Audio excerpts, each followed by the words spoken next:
French Polynesia has created the world's largest marine protected area, spanning nearly its entire exclusive economic zone, its EEZ, at about 4.8 million kilometers squared. The announcement happened at the United Nations Ocean Conference that I was at in France. I didn't actually see the announcement, but it was the big talk of the town, and it marks a major leap in marine conservation efforts. We're going to talk about why that does it on this episode of the How to Protect the Ocean podcast. Let's start the show.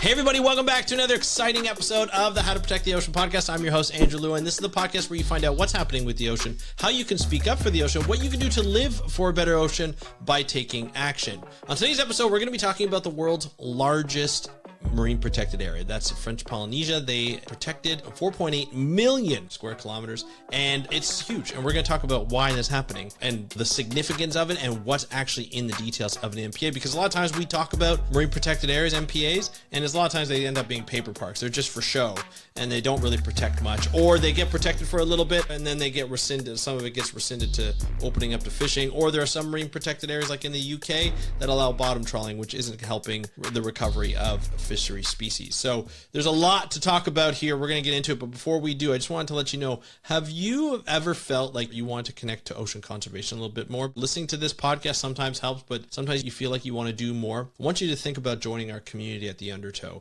And the reason why is because this is a community that supports wave makers, individuals and people who are supporting a mission, who are leading a mission to protect the ocean. We're going to be talking about the ocean. We're going to be meeting at least once a month to be able to talk just as a community, to talk about ocean conservation practices and ocean conservation in general, and how we can guide you to become a better ocean steward, even if you live in the middle of a landmass like I do here in Ontario. So there's a lot of things that you can do in this community, so join it. Go to speakupforblue.com/join the Undertow. That's speakupforblue.com/join the Undertow. We're going to be starting this community and kicking it off very soon. So just sign up now and you'll get access to the community very soon. All right, let's get back into this great news of this marine protected area in the French Polynesian Islands. So like I mentioned, total area, 4.8 million kilometers, roughly 18 times the size of Great Britain. It's also fully protected. 1.086 million square kilometers is fully protected, and it's twice the size of mainland France. 900,000 square kilometers of no-take zones, 220 square kilometers near the Society Islands, and 680,000 square kilometers near the Gambier Islands. Artisanal fishing zones, 186,000 kilometers squared, so that means for traditional line fishing and small-scale spear fishing, so for artisanal fishers only, that's available to them. And then broader protections, the rest essentially has limits of extractive activities like deep sea mining and bottom trawling. So there are just different management zones within this larger marine protected area, which is wonderful. So by World Oceans Day in 2026, there's going to be an additional 500,000 square kilometers that will be designated as a highly protected zone.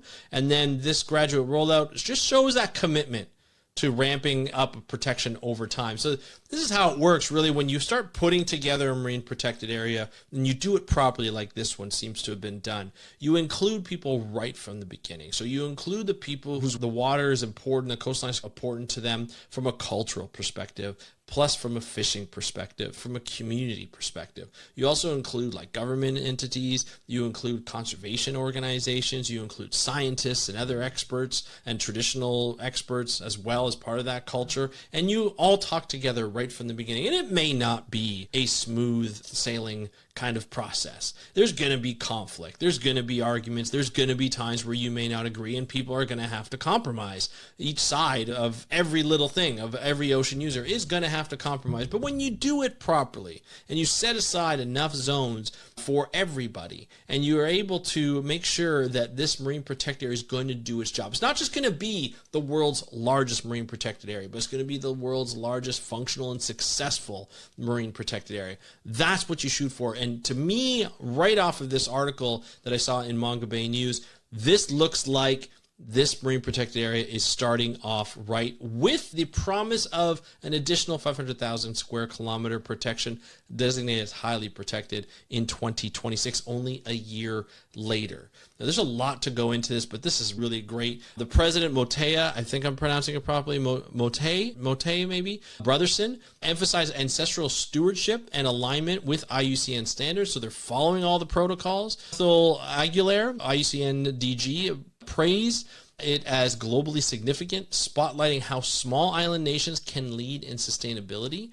And then conservation NGOs, including IUCN and the Pew Charitable Trust, applaud the move. So it's got support from cultural significance and communities. It's got the praise of IUCN. It's got the praise of major organizations that help people in these communities be able to get the information, the resources that they need to do this type of work. And that's a Pew Charitable Trust, as well as other like Conservation International and so forth. There's a lot of other organizations that get involved. So now, why does it matter to have this marine protected areas? Why is it so important? So there's a biodiversity boost right off of this. So you're protecting critical habitats, so that sharks, whales, sea turtles, and some of the healthiest coral reefs recorded have protections from extractive processes. Now, this doesn't protect these coral reefs or other habitats from climate change, but it does protect any kind of other human disturbance that's around. Now, there's a cultural and livelihood significance. So the ocean sustains Polynesian communities both economically and spiritually. So the fact that importance went into the planning and went into the results of this protected area is huge. And then global leadership, this sets a bold example that only 8.3% of global oceans are currently protected, falls short of the 30 by 30 targets, 30% by 2030, but this helps bring it up to, I believe it was almost 10%. So it helps just in this one marine protected area, but it's not just a marine protected area to say we have the largest marine protected area. It's a marine protected area that has zones, that has specific zones to meet all the criteria that I mentioned earlier, the cultural aspect, the science aspect, the environmental aspect, right? And protecting it from future threats such as deep sea mining is really important here. So additional measures, so strengthening fisheries management with public input, just as I mentioned before, banning deep sea mining and fish aggregating devices will help and allow these populations to recover within this marine protected area and then spill over outside the boundaries to allow better fisheries in the future and more sustainable fisheries in the future. So obviously emphasizing community involvement and traditional ecological knowledge is really important in these processes, and that's what these did. Seeking international cooperation and funding from like the Pew Charitable Trust and the IUCN, having legal protections require enforcement support. So this really helped in that. And then looking at it comparatively to the Phoenix Islands protected area in Kiribati, which only covers approximately 408,000 square kilometers, we're looking at an order of magnitude more. And other MPA examples such as the Ross Sea, Papahana-Mokuakea, Coral Sea, none of which match the Antarctic-Arctic scales, but these things are huge. This is the largest marine protected area to help out with those percentages. And it stands out as the largest default and in its exclusive economic zone, in its EEZ. So that's a huge thing for French Polynesia. It's leading the battle in making sure that we protect the 30% by 2030. So essentially, unprecedented in scale and ambition, marking a new standard for marine protection area, including everybody in the area, showing that you can have inclusive processes with a huge marine protected area, which really helps, and almost its entire exclusive economic zone. And it's a balanced approach, conservation zones, having sustainable traditional fishing allowing it to happen, and future planning for more protections, which will be great. And it demonstrates an effective use of ancestral knowledge, strong governance, and compelling model for other nations. This is huge. And the challenge now lies in the implementation, the enforcement, and the global support. I think they'll get the global support. I'm not sure if it'll be financial. Hopefully it will be on an ongoing basis. There are different ways to fund these types of management practices in the future. I know the island of Niue that I had on a couple of years ago, actually, working with Conservation International and the Blue Nature Alliance, they were able to almost like not auction off the property, but they were able to support like a square kilometer of marine protected area for the next 20 years. I think if you paid a certain fee, I think it was like $240 US or $240 Canadian, I can't remember. But then you got to say, hey, you know what? I'm actually supporting this little piece of area for the next 20 years so that they can implement and enforce these management practices. And so it really helped by it with that global support,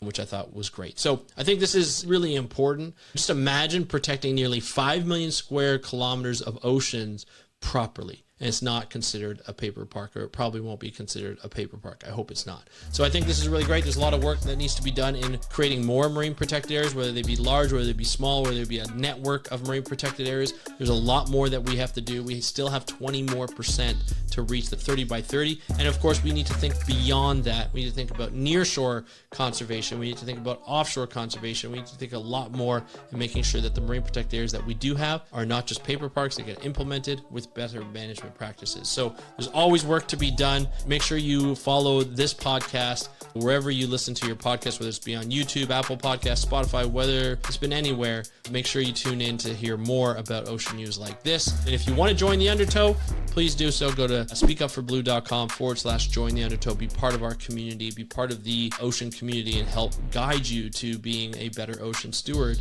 because we just provide you with the information and the facts of what you need to do. So it's always great, always fun. We're going to have a great fun in there. speakupforblue.com/join the Undertow. That's it for me today. I want to thank you so much for joining me on this episode of the How to Protect the Ocean podcast. I'm your host, Andrew Lewin, from the True North Strong and Free. Have a great day. We'll talk to you next time, and happy conservation.